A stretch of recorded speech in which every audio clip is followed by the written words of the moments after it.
बिस्मिल्लाहिर्रहमानिर्रहीम। नाज़रीन, मैं हूं आपका मेज़बान मोहम्मद तहसीन अब्बासी और आप यूट्यूब चैनल देख रहे हैं पाकिस्तान टाइम न्यूज़। नाज़रीन, गुज़िश्ता चंद रोज़ से बरतानवी हाई कोर्ट की जानिब से जो हमारी नैब पर तकरीबन 7 अरब रुपए का जुर्माना आयद किया है, उस सिलसिले में अखबारात में और टीवी चैनल्स पर तबसरे और तज्ज़िये मुसलसल किए जा रहे हैं। ख़ास तौर पर इस जुर्माने के बाद हिज़्ब इख्तिलाफ़ की जमातें लंदन से मोहम्मद मियाँ नवाज़ शरीफ साहब और पाकिस्तान में मरीम नवाज़ शरीफ ने जो तमस्खर उड़ाया इस फ़ैसले के बाद, और जिस किस्म के उनके लफ्ज़ थे और जो उन्होंने जिस किस्म के तबसरे किए, वो बड़े मज़ाक़-ए-ख़ेज़ रहे और हक़ाइक़ से वो बिल्कुल लाबलद थे कि ये जुर्माने जो आयद हुए हैं, ये मुआहदे किस दौर के थे, ये किसने किए थे और को क्यों किए गए थे और कब हुए थे और ख़त्म क्यों किए गए। वो शायद इसलिए बगले बजा रहे हैं कि ये इस मौजूदा हुकूमत ने किए थे और मौजूदा हुकूमत शायद मियाँ ख़ानदान के ख़िलाफ़ कोई तहकीकाती रिपोर्ट के लिए किए थे और उनके असासे मालूमात करने के लिए किए थे। लेकिन हकीकत इसके बिल्कुल बरक्स है। ये मुआहदे मोहम्मद मियाँ नवाज़ शरीफ साहब जब 1997 में नाम नहाद भारी मैंडेट लेकर पाकिस्तान के वज़ीर आज़म मुंतखब हुए, तो उनके मंजूर नज़र और किचन काबीना के जो थे मिस्टर सैफुर रहमान, सेनेटर सैफुर रहमान, जिन्हें एहतसाब ब्यूरो का चेयरमैन बनाया गया था, उसके दौर में ये मुआहदा उस वक्त किया गया था जब सरे महल की अफसानी हकीकत मंजर आम पर लाई गई थी। सरे महल जो एक अफसानी किरदार था, उस अफसानवी किरदार को जब सामने लाया गया तो उस सरे महल का जो सरे महल को मुंसलिक किया गया आसिफ अली जरदारी और उस वक्त की कायद हिज़्ब इख्तिलाफ़ मोहतरमा बेनज़ीर भुट्टो के साथ। उनका ये ख्याल था कि सरे महल के अलावा भी बरतानिया में इन पाकिस्तान की साबिक़ वज़ीर आज़म और आसिफ अली जरदारी और उनके साथियों की बहुत सी प्रॉपर्टियाँ होंगी, बहुत से अकाउंट्स होंगे और ये कंपनी जो है वो सारा मालूमात फ़राहम करेगी और मज़ीद इन लोगों पर जो है मुकदमा दर्ज करके इन्हें मज़ीद जेल में रख सकेंगे। लेकिन ऐसा ना हो सका और ये जो भारी मैंडेट था ये 1999 में उस वक्त ख़त्म कर दिया गया जब इन्होंने उस वक्त के chief of the army staff general Pervez Musharraf के तैयारे को अगवा किया, और अगवा करने के बाद जब उन्हें आर्मी चीफ से हटाने की कोशिश की गई तो उस वक्त के जनरलों ने मिलकर नवाज़ शरीफ की हुकूमत का ख़ात्मा कर दिया और इस तरह नवाज़ शरीफ गिरफ़्तार हो गए, नवाज़ शरीफ जेल चले गए, उन्हें सज़ा हो गई और ये सिलसिला फिर आगे बढ़ता रहा।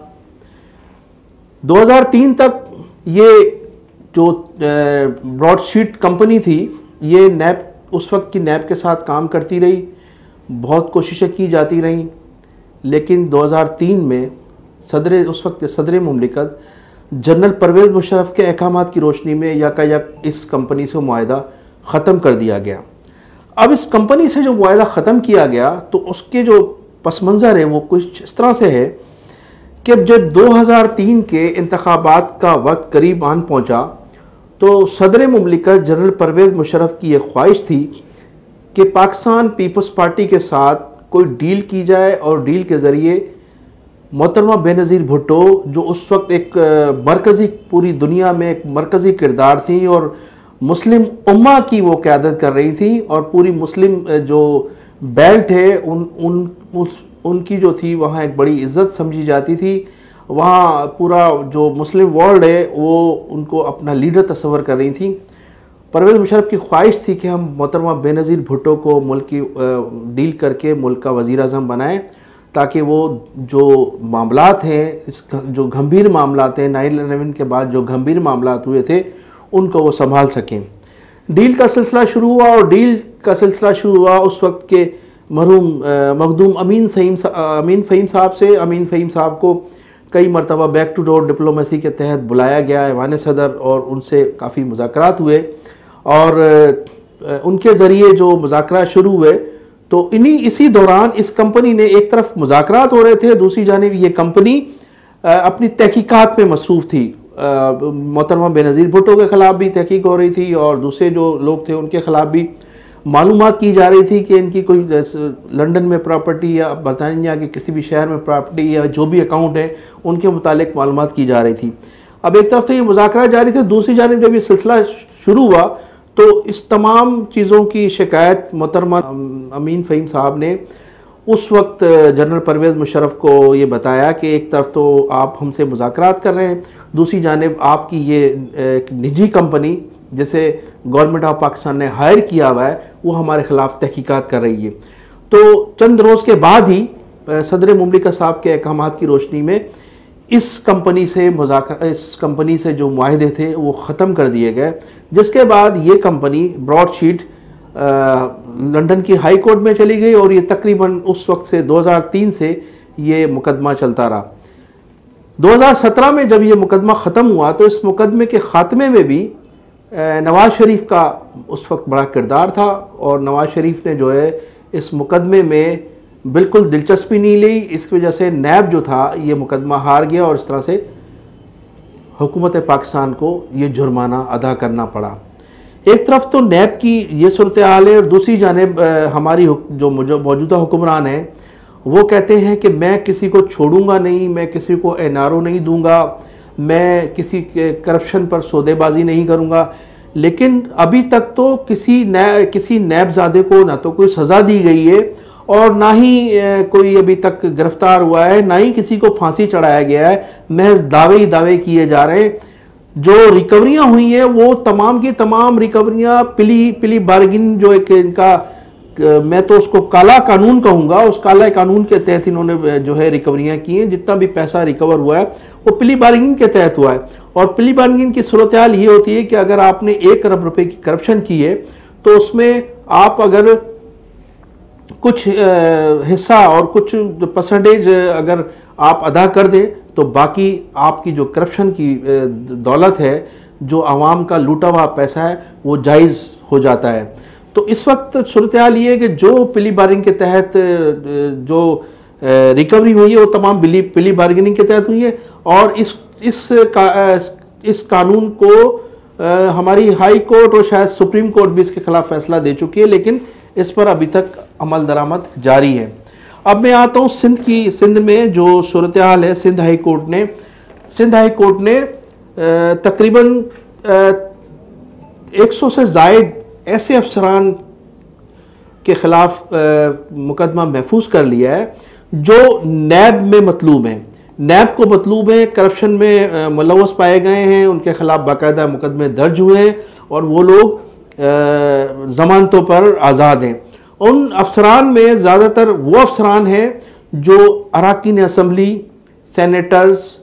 पीपल्स पार्टी के अहदेदारान, उनके अजीज़ व अकारिब, उनके चाहने वाले, उनके वोटर्स, उनके करीबी अजीज़, उनके इलाके से ताल्लुक़ रखने वाले, उन सब लोगों का ताल्लुक़ किसी ना किसी से कोई जुड़ा हुआ है, जिसके बायस वो करप्शन में मुलव्वस होने के बावजूद भी,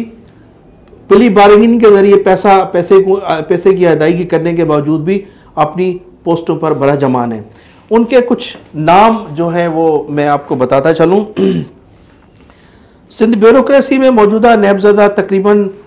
100 से ज़ायद अफसरान की जो फहरिस्त है उसमें नैब से प्ली बार्गेनिंग की जिन लोगों ने, मैं उनके नाम कुछ बताना चाहता हूँ जो चीदा नाम मुझे मिल सके हैं। इनमें है सैयद अली नकवी जो 20 ग्रेड में है, इनका ताल्लुक़ महकमा फ़नांस से है।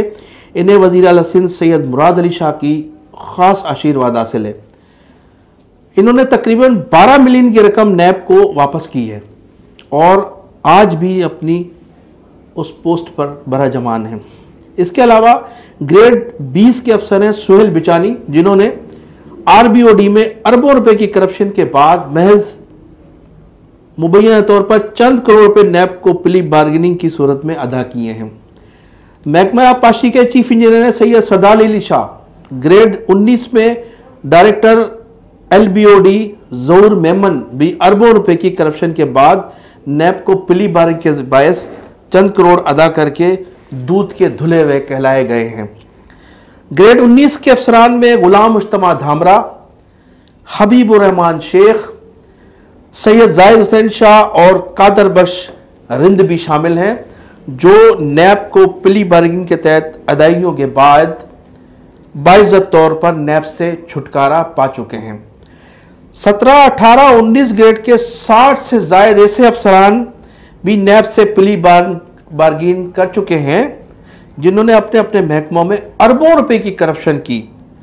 और पिली बार्गिन के बाद न सिर्फ बरी कर दिए गए बल्कि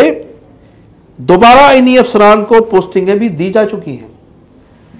पिली बार्गिन करने वालों में टंडोलियार के साबिक डिप्टी कमिश्नर और वजीर आला सिंध के बहनोई सैयद मेहदी शाह भी शामिल थे, जो कोरोना के बायस वफात पा चुके हैं। और नैब को पिली बार्गिन की अदायगी के सिलसिले में हिस्सेदार बनाए जाने का एक फंड कायम कर दिया गया है। तमाम जो अफसरान इस वक्त जो रिश्वत सतानी में मुलव्वस हैं, इन तमाम लोगों ने रिश्वत लेते हुए एक जहनी तौर पर अपना एक फ़ंड कायम किया है। जिस तरह से माजी में एंटी करप्शन के लिए एक फ़ंड मुख्तस था, इसी तरह से अब नैब के लिए इन्होंने एक फ़ंड मुख्तस कर दिया गया है। और अब अफसर जो है वो रिश्वत लेते हुए माजी में जो अफसरान जिनका ताल्लुक फेडरल गवर्नमेंट से रहा है, वो FIA के लिए लेते थे और सियासतदानों के लिए लेते थे, वज़रा और सेक्रेटरीज़ के लिए। अफसरान ने नैब के लिए जो पिली बार्गिंग में उनको देना पड़ेगा आगे जाकर जब पकड़े जाएंगे, तो उसका भी एक उनका एक जहनी तौर पर उन्होंने जहन तैयार कर लिया है और उसका भी एक फ़ंड कायम कर दिया है। अब वो रिश्वत का जो रेशो है वो इस कदर ज़्यादा बढ़ गया है क्योंकि इन तमाम लोगों को मुबैना तौर पर अदायगी करनी पड़ती है। अगर पकड़े जाएं, रिश्वत लेते हुए अगर पकड़े जाएं, तो रिश्वत दे के छुटने में, उनको रिहा होने में ये तमाम फंडिंग जो है वो करनी पड़ती है, जिसके बायस अब रिश्वत के रेशो भी बढ़ गया है। लेकिन वज़ीर आज़म की बार बार जो है वो दावों के बावजूद रिकवरी, मैंने आपको बताया कि पिली बार्गिंग के ज़रिए रिकवरी हुई है, वैसे किसी की रिकवरी अभी तक मुमकिन नहीं हो सकी। महज सियासतदानों को पकड़ा जा रहा है और सियासी दुश्मनों से इंतकामी कार्रवाइयाँ की जा रही हैं, लेकिन जो हक़ाइक़ पर मबनी करप्ट लोग हैं, करप्शन है, जो करप्शन में मुलव्वस हैं, स्पेशली तौर पर ब्यूरोक्रेसी इस करप्शन में मुलव्वस है। ब्यूरोक्रेसी पिली बार्गिंग के ज़रिए जो है वो मुआहदे करके अपनी जान छुड़ा लेती है। उसके अलावा जो ख़ास तौर पर अभी जो मैं कराची के हालात देख रहा हूँ, उसमें ज़्यादातर Karachi municipal corporation, KDA, KBCA, water board, ये के जो अफसरान हैं, इन लोगों की तमाम बाला अफसरान की फैमिलीज़ मुल्क से बाहर हैं। कोई कैनेडियन नेशनल है, कोई अमेरिकन नेशनल है। ये जो रिश्वत का पैसा है, अब सियासतदानों पर इल्ज़ाम था कि वो जो है वो पैसा बाहर भेज रहे हैं और जिस तरह से वो भेजा जा रहा है, लेकिन अब ये जो तमाम अफसरान हैं, ये तमाम रिश्वत का पैसा जिस तरह से बाहर भेज रहे हैं, उनकी कोई रोकथाम नहीं है और खुलेआम ये पैसा आज भी उसी तरह से बाहर भेजा जा रहा है। मुल्क की मईशत को तबाही की जानिब ले जाया जा रहा है, लेकिन हमारे हुक्मरानों का सिर्फ दावा ही दावा है, अमली किरदार कोई नहीं है।